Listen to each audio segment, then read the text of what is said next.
இயேசு கிறிஸ்துவின் அதி உன்னதமான நாமத்தில் உங்களுக்கு அன்பின் வாழ்த்துக்கள்.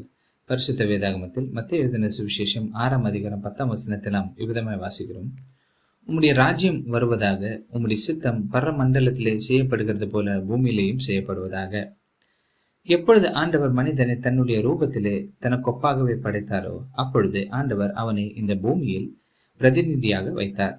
ஆண்டவருடைய சித்தத்தை இந்த பூமியில் நிறைவேற்றுவதே மனிதனுக்கு கொடுக்கப்பட்ட ஒரு பெரிய கடமையாக இருக்கிறது. ஆனால் பாவத்தின் காரணம் மனிதன் ஆண்டவருக்கு விரோதியாக மாறிவிட்டான்.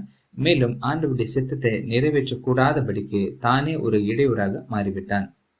பாவத்தின் அடிமைத்தனத்தில் கட்டப்பட்டிருந்த மனுக்குலத்தை ரட்சிக்கும்படியாகவே கர்த்தராகிய இயேசு கிறிஸ்து மனித அவதாரத்தில் இந்த உலகத்தில் பிறந்தார். மேலும் அவர் தன்னுடைய வாழ்க்கையில், உபதேசத்தில், கிரியைகளில், நடத்தையில் பிதாவாகிய ஆண்டவருடைய சித்தத்தையே நிறைவேற்றி கொண்டு வந்தார். மனுக்குலத்தின் ரட்சிப்புக்காக சிலுவை மரணத்தையும் அவர் ஏற்றுக்கொண்டார். சிலுவை மரணத்தின் விஷயத்தை குறித்து அவர் சொன்னார், என்னுடைய சித்தம் அல்ல, உம்முடைய சித்தம் நிறைவேறுவதாக என்று. யாரெல்லாம் கர்த்தராகிய இயேசு கிறிஸ்துவின் சிலுவை மரணத்தின் மேல் விசுவாசம் வைக்கிறார்களோ அவர்கள் ரட்சிப்படைகிறார்கள், பாவம் மன்னிப்பு பெறுகிறார்கள். மேலும் ஆண்டவருடைய சித்தத்தை நிறைவேற்றும்படி தங்களுடைய வாழ்க்கையை அர்ப்பணிக்கிறவர்களாய் இருக்கிறார்கள்.